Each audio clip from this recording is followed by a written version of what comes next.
We're now approaching the 1 year mark of the global pandemic and the way that our lives have been changed dramatically. So much so that it's affected our marriages with us being at home for a long duration of time. Today, we're going to look at some of those challenges and find ways to love our wives through them. Stay tuned. Welcome to the Husband's Coach's Corner, the podcast that teaches husbands how to love their wife every day and become better men in the process. I'm your host, Chris Scott, aka The Husband Coach. Welcome back to the podcast designed for husbands to learn how to love their wives each and every day, and because of it, they're becoming better men in the process. If you haven't already, consider signing up for our weekly newsletter where you gain access to the drills for each one of the episodes that are produced here on the podcast.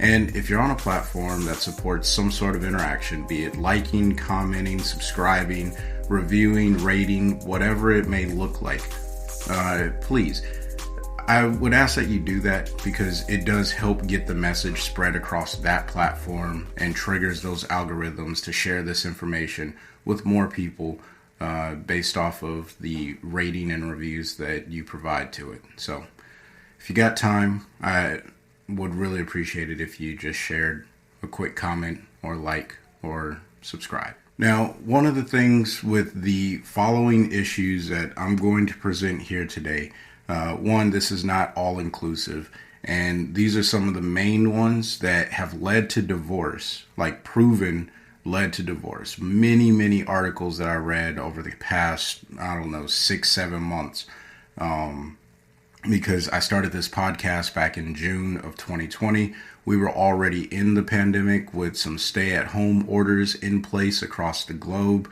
and I started to pay attention to what's happening inside the home with marriages.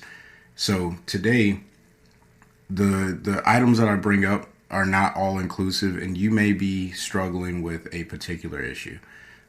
If you are willing, I'd ask that you leave it in a comment. If you're watching this video on YouTube, leave it in the comment section. And if you want to talk about something very specific and you just want to get a third person's point of view from it, you can send me an email at husbandcoach2020@gmail.com. That'll be in the description and the show notes, so you can always get a hold of me. I do check that email at least twice a day, and I'm really here to help you if you're going through that challenge. All right. Now, if you find yourself in a situation where you just believe divorce is the only option, I highly recommend you find a professional third-party counselor that can walk you and your wife through what it means to rebuild and regain confidence and trust, and maybe even just build your overall communication skills in your marriage. Now, let's go ahead and dive into today's episode. So the first thing that, this is a very overarching topic, is external stress can and will amplify existing issues. Now, I don't think anyone will argue that external stress can and will amplify any issues that are already existing, right? It's like the compounding effect. If I already have problems and then more problems come up, then I have double the problems, or sometimes even quadruple the problems. This is just a part of life, and external stresses are going to pop up. What we've seen specifically with the pandemic is a few things. Obviously, death of a family member. That is an external stress. And let me back up for a second. An external stress is something that is caused outside of your relationship that has some sort of impact either on one member in the relationship or both.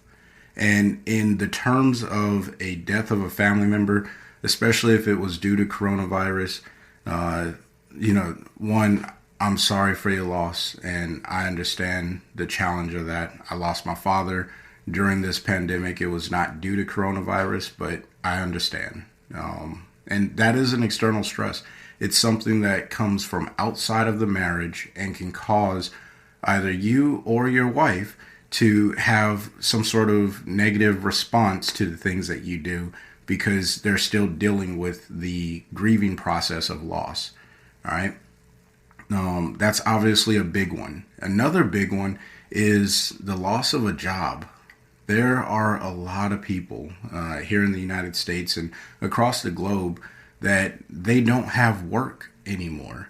And that is a direct stress to the family, especially if you are a solo income family and you have all your, essentially every sort or every dollar that comes into the house is coming directly from your job and you no longer have it. That is a stress. It's an external stress that, can be directly tied to the pandemic itself and the response that most of these companies have.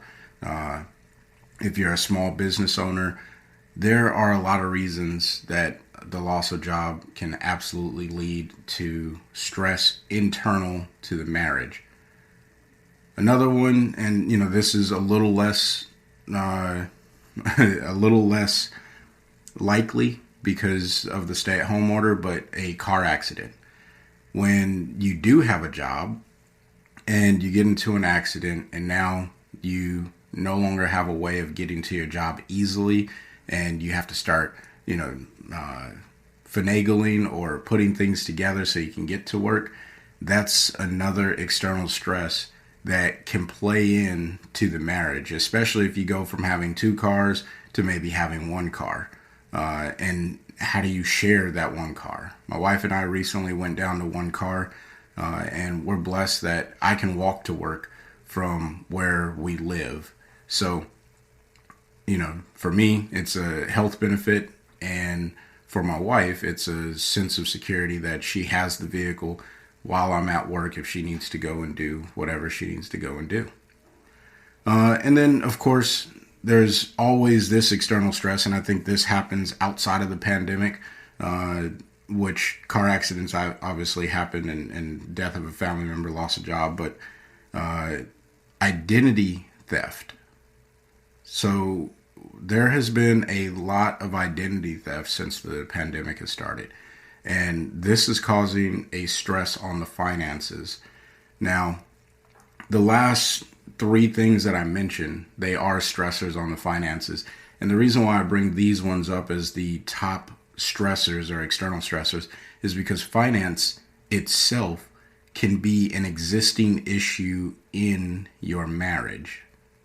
And that is one of the reasons why I wanted to bring this one up, or these few up. Now, how do we overcome these things and in the midst of these external stressors find a way to not only work through the existing problems that we have in our marriage, but also find a way to love our wife through these challenges? Always look at this as an opportunity. All right. Challenges are just that. But if you defeat yourself and say, oh man, this really sucks, then you are already telling yourself that this is going to be something that you're not going to enjoy.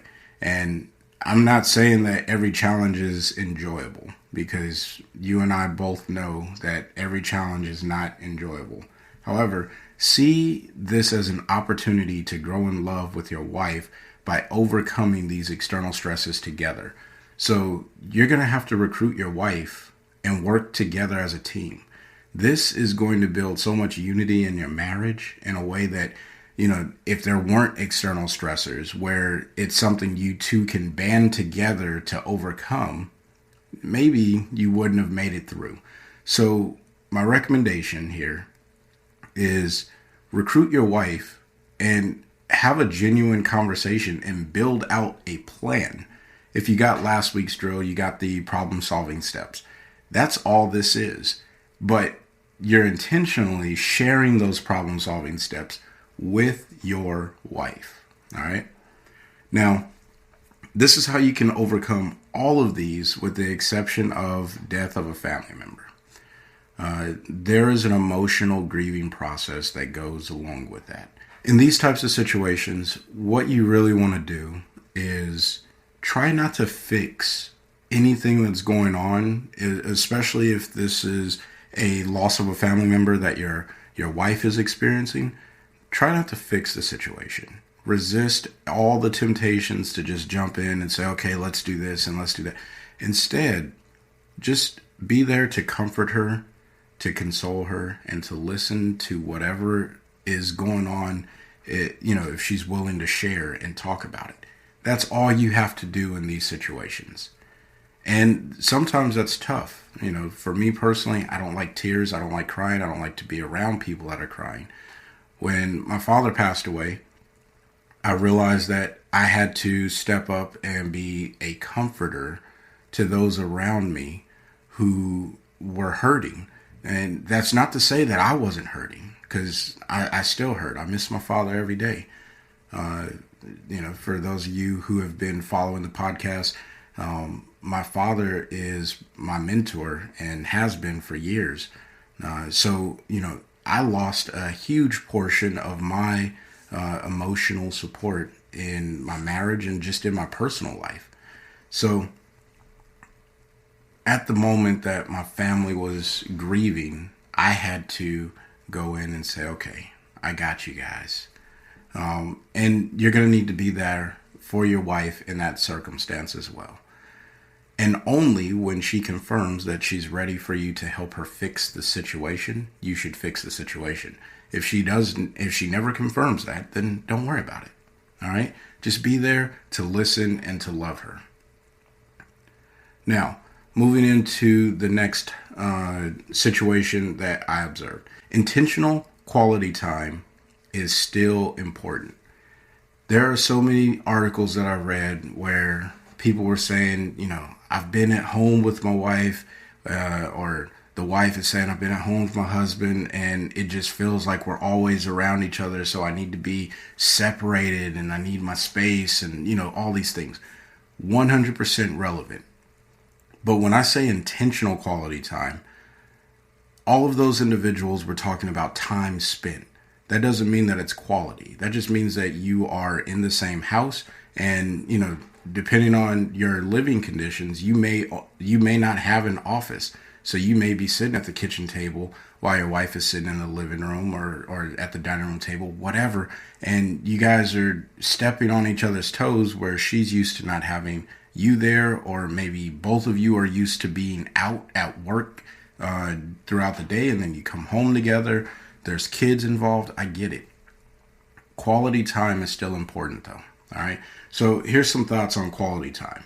One, it's key to building a relationship. I talk about this all the time in almost any opportunity I have to talk about quality time. It is a love language, if you are familiar with the 5 love languages. And if this is your wife's primary love language, what I would recommend is, one, ask her to retake the love language quiz, just to make sure that quality time is still one of her top love languages. Because those do change, and the global pandemic could absolutely have changed the way that she feels love. And you should be aware of that. That's actually a bonus tip.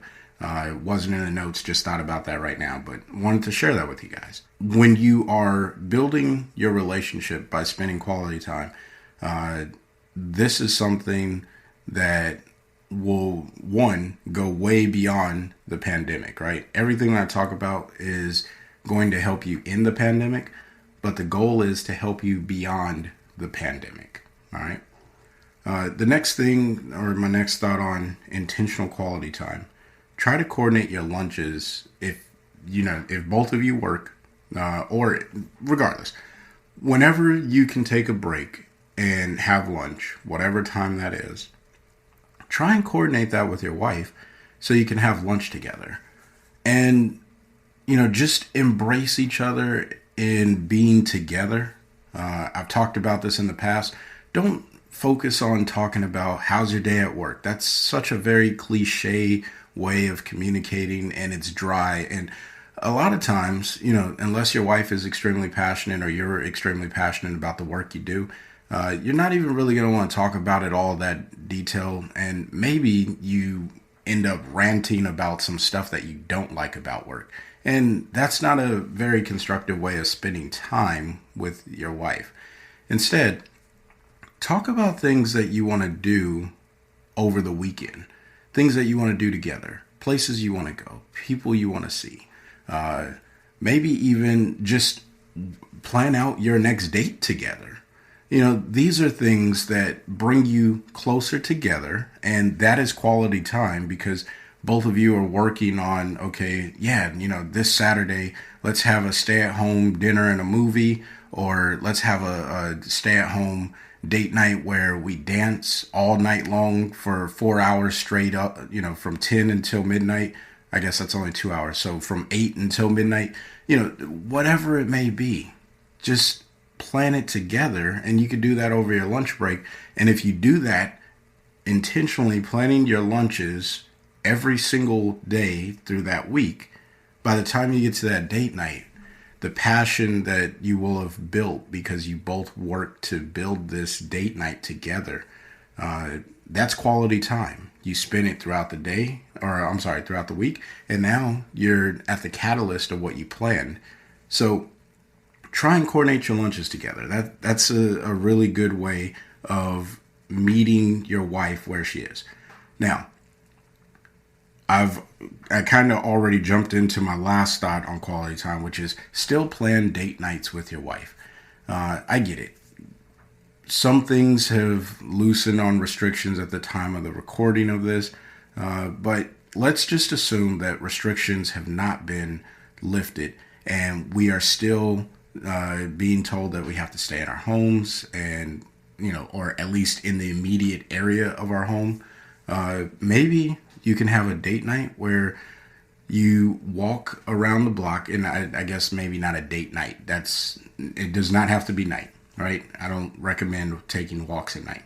I recommend that you go on a walk through the day, and maybe on that walk, you guys talk about or reminisce on the things that you used to do earlier on in your marriage, how you met.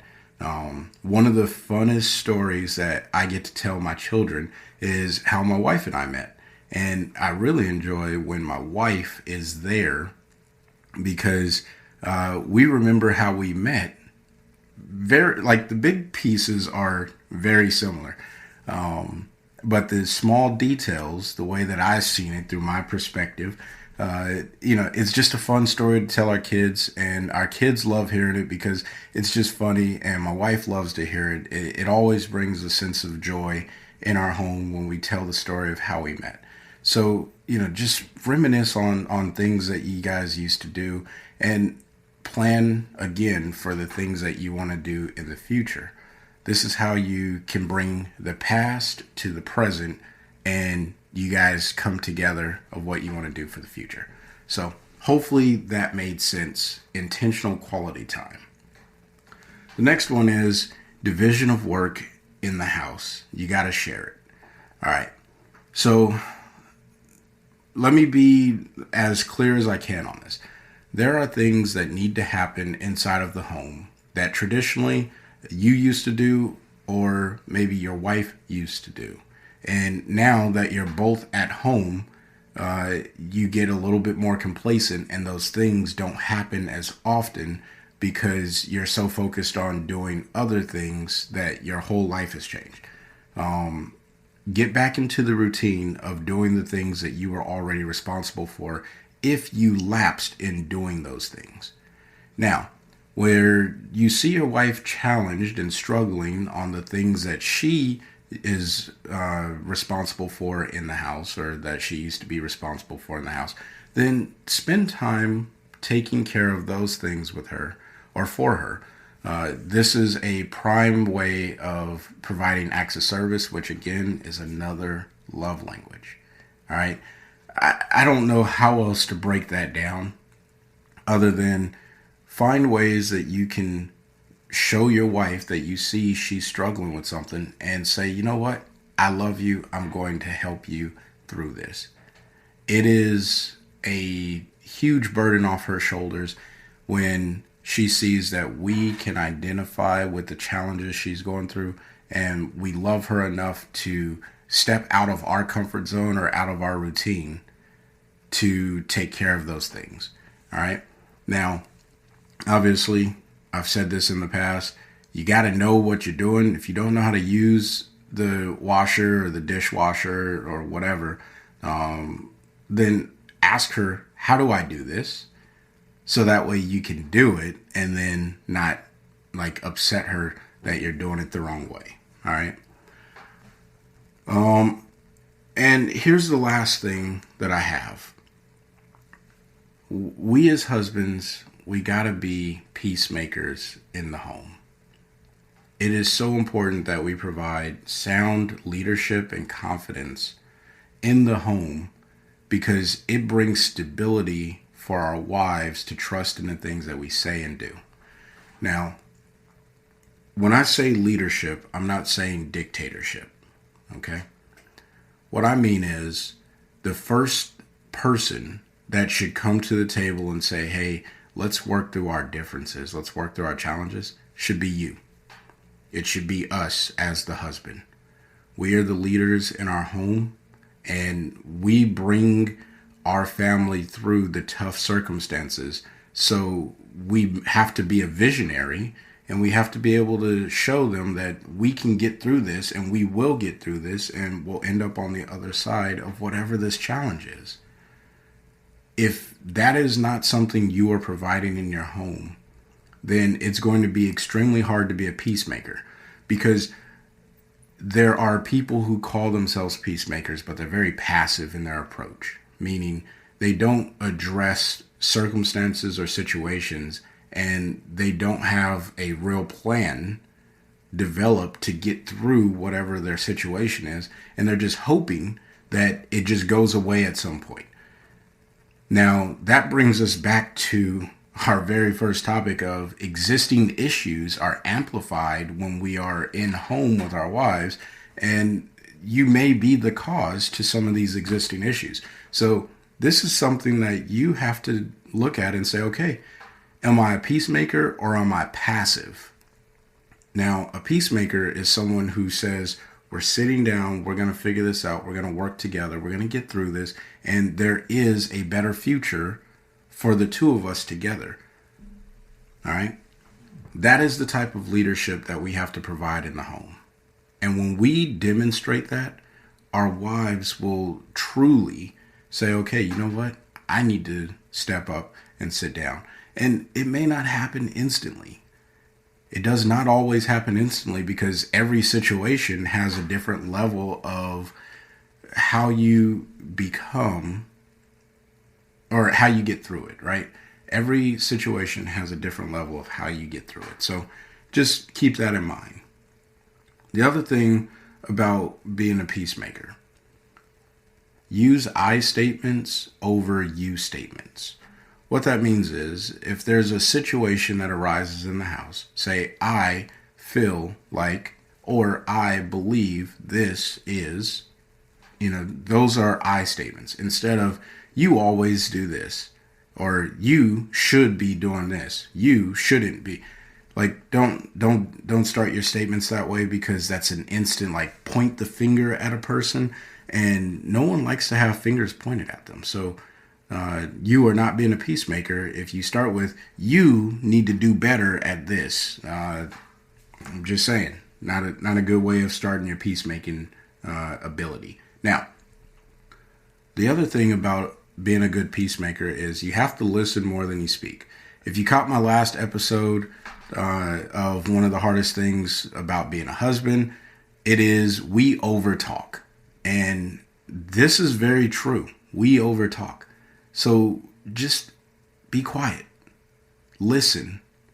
Speak less. Speak direct. But listen to what it is that your wife is saying. And this is how you can truly make peace in your home, because you are gaining a deeper understanding to what is challenging to your wife. All right? And then the other way of being an awesome peacemaker, this goes back to knowing your wife's primary love languages, the first and second love languages. Give her those things, whatever they are, overwhelmingly throughout the time that you're in, no matter where you are, right? Again, I'm talking about even outside of the pandemic, we should be overwhelmingly loving our wives and knowing her primary love language and providing that to her on a consistent basis in an overwhelming way. You are instantly going to build peace in your home. Let's just wrap all of this up for today's episode. 1, you got to be a peacemaker. All right. We just talked about that. You know all the notes on that. I'm not going to go through those again. 2, external stresses are not all bad. Some of the external stresses give you an opportunity to work through challenges with your wife in a way that you can build continuity, unity, trust, and confidence. All right. The next one is we got to capitalize on time that we have in the home to spend with our wives and make it as best quality as possible. As best quality as possible. All right. Not no little skimpy time where it's like, I'm going to give you 10 minutes of my time. No, make it the best 10 minutes that you can give to your wife. Period. Okay. And then last, don't be afraid to share the division of work. If you see that something needs to get taken care of, or if you observe, like, what the Wife Journal has in there, observations of our wives. And if you don't have that, sign up for the list so you can get it. I know that's a shameless plug, but I guarantee you it is the number one tool that I use to observe and learn about my wife so I can find ways to love her every single day, which is the crux and the premise behind this entire podcast. Now, if you found value in this podcast episode today, again, please rate, comment, subscribe, like, do whatever interactive thing the platform that you are listening to this episode on allows for. And until the next time, I want you guys to find a way to love your wife every day. Peace.